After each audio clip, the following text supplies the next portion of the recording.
Yeah, I know what you're thinking. You can get a job in the Middle East simply by trying or by magic, through others, or by a fluke.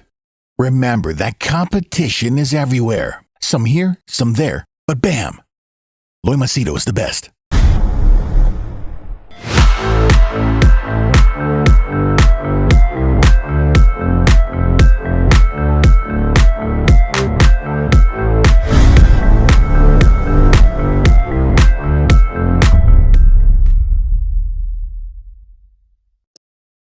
All right, in this video, I'm going to share with you my thoughts about Francis Ngannou's mistakes that he's doing right now, okay? And I'm very sure those who support Francis Ngannou will call me a hater, but watch the video, listen to it, and you tell me where I'm wrong if I'm wrong, okay? Anyway, if you're new to my channel, my name is Loy Machedo. I'm a personal branding strategist. I help people get well-paying jobs in Dubai, UAE, okay? And people also book my services for coaching consulting when they have personal professional problems that they feel is overwhelming and they need guidance. Okay, so I give things in a very different way, very practical, doable. 7,000 videos are there. Check it out. Okay. So now Francis Ngannou, I gave him the respect that he deserves after my initial skepticism and 3 videos that I posted where I felt he was making a major mistake. I finally uploaded a video saying that I was wrong. I apologize to Francis Ngannou and his fans. He proved correct. He did something no one in the history of mixed martial arts or UFC has ever done in the sport of boxing. He boxed with the lineal best boxer in the world, the king of the mountain. And he should have won. I'm telling you this, he should have won. Okay. You can say politics or corruption or whatever. Okay. So I'm giving Francis Ngannou the credit he deserves. Rags to riches story. It's one of those Cinderella, like Rocky themes. But now what Francis Ngannou is doing is so messed up. I feel he's going to repeat the same mistakes what he did in UFC, and he's shooting himself in the foot. And what do I mean by this? Okay, let's understand this. When Francis Ngannou was taken by UFC, signed up with the UFC, there was a lot of hype about him. And Dana White personally promoted him as the hardest hitter in the world. In fact, there was a documentary when he was about to fight Stipe Miocic. Those who are fans of UFC will know this. And they highlighted him as, if he gives you one punch, because he broke some world record or something, they highlighted on his punching power. He gives you one punch, you're finished.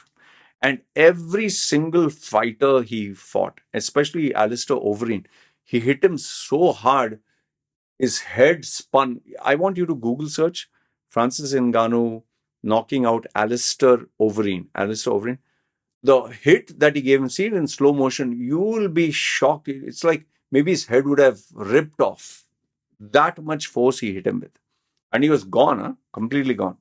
He will destroy you in one punch. So he had the strongest punch. He was a very strong, unbelievable beast. Okay. So he was going to fight Stipe Miocic, who until that time, in the history of UFC or MMA, he was a heavyweight guy who was the longest serving champion. In heavyweights, why it's hard to be a long serving champion is because one hit, you get knocked out. If you're a lightweight, if you hit, you can take it. But if you're a heavyweight, if you're a giant guy and you hit, one hit, it's like hitting you with a anvil or with a rock. Okay. So very hard, but Stipe Miocic, he survived. You can Google search and find out this guy. So they were about to fight. But now remember, Dana White, who is the president of UFC, is a promoter. He promotes the brand of UFC. And UFC is a money-making machine. It has to make money. End of the day, it's a business. So they asked Francis Ngannou, like Conor McGregor, come with us to promote the fight. You go to different cities, different countries, and you talk about it, and you create a hype, and you make some drama. You know, the pre-fight trash talking and all that. Like, they will act like they hate each other. You know, press conferences, they throw the chair and this and that. And okay, so Dana White doesn't tell you to do that, but it's understood. Promote the fight at least. No, tell people why they should watch the fight. This guy Francis Ngannou actually did this. Instead of promoting the fight, it seems that he decided to train, go to Africa and meet his poor people or relatives and do good for the poor. And then after that, instead of once again teaming up with the UFC, he went to France because he wanted to relax. And that is where the word came out that maybe he is overconfident, maybe he is not taking the fight that seriously. And if you do that with the UFC, Dana White will hate you. And Dana White himself, at the pre-fight, before the fight even took place, he started saying, "I think this guy is not taking the fight seriously. He is overconfident." Finished. He was like already declining in the bad books. And on the day of the fight, you should see the fight. His That fight is on YouTube. He fighting with Stipe Miocic. In the first round, because he was knocking everyone out in the first round itself, he tried to. I think he hit 65 punches he gave, but he missed all of it. Stipe Miocic knew that he had to weather the first round. And he did. And Francis Ngannou gassed himself out. And for the next 4 rounds, Stipe Miocic dominated him, wrestled with him, and won all the rounds. And he lost. He lost that magic. He lost the aura. And ever since, Dana White has hated him. So that is why the hate relationship. And then when that happened, it became Francis Ngannou would talk shit about UFC, that they are not paying him well, that they don't care about him. And, obviously, there was an element of truth, but you made people hate you. You understand? You made your boss. If you're working in an organization and you make your boss don't like you or you piss off your boss, don't expect to be in his good graces. So that is what happened. And then we know the drama that took place. And even though Francis had the talent, he never promoted anything. And he was like a quiet fighter. And he finished his contract and he moved on. Now he has moved on to boxing and he proved the world wrong. Bravo, bravo, great. But now after, like, he lost the fight, even though he should have won it. But he won the hearts of everyone. He won the respect of everyone. Like they say, no, you fought the battle, you lost the battle, but you won the war. Or you fought the war, you won the war and lost the battle. No, I don't know which one. Okay, you fought the battle, but you lost the battle, but you won the war. I don't know. Correct me if I'm wrong over there. So, congratulations. You have proved everyone, including me, including all the critics, you have proved them wrong. But now, yes, you should have won it. Yes, boxing is corrupt. Yes, there is politics. But at least take the high road of being a champion that is quiet, that people will look up to and say, this man has character. He is not bitching, moaning, and groaning. And this is exactly what Francis Ngannou is doing. Now he is going around bitching and moaning and groaning and complaining. And do you know, just Google search, do you know how many interviews he has already given and how many statements he has made? Boxing, what the judges are doing, and I was very disappointed. Boxing, you should not box and you can destroy people's career, and boxing is corrupt. What are you doing, man? The new platform that is giving you, there's the intrigue, there is that wow factor. Be diplomatic with everyone. No, make everyone like you. Don't be a fucking diva. Don't bitch and moan and groan and complain. It's like having a girlfriend who's busy bitching, moaning and groaning and complaining about each and everything. If you are quiet and you're petite and you show through your actions, people will love you eventually, man. Yes, there is politics. Yes, there is corruption. Yes, I totally agree. If you say racism, sexism, this, that, everything, yes. But there's a way to go about, no? He has gone on Ariel Helwani's show and, oh, they don't know how to box and they don't know how to judge and boxing is so corrupt, they can destroy. I know I won. Then he went to another reporter, oh, these boxing judges, they don't know who they are. I know I won.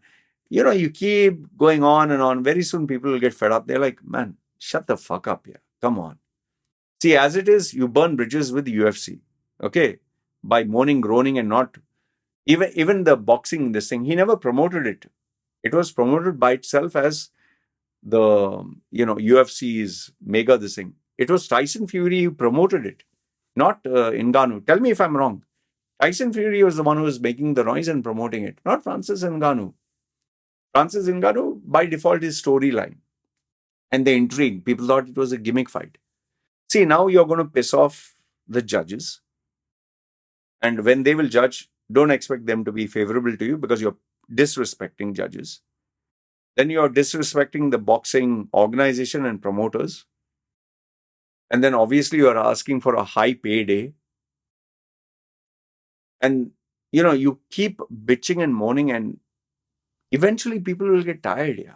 Seriously, tell me, if you, like I give you an example, if you have a girlfriend, a wife, or even a mother-in-law, and they keep complaining no matter what you do, keep complaining. This was not good, that was not good, the house is like this, she behaved like that. At some point, you'll get a fucking idiot. You'll be like, shut up, man. Just shut the fuck up. Yeah. With all the talent. See, here's my question to you. Here's a simple question. With all the talent in the world, he is an exceptionally rare individual. Do you really think that he has achieved the pinnacle where it comes to earning money? There's no one who can match Conor McGregor. There's no one who can match Floyd Mayweather. There's no one who can match the Gypsy King in terms of promoting fights, in terms of creating, in being diplomatic. Like if you see Tyson Fury, when he went to Saudi, he was praising the Saudi. The sheikhs are this, and Saudi is amazing, and that's how you play the game. You kiss ass and you make people feel special, and you promote, and like even Vince McMahon, the WWE, talking highly about Saudis.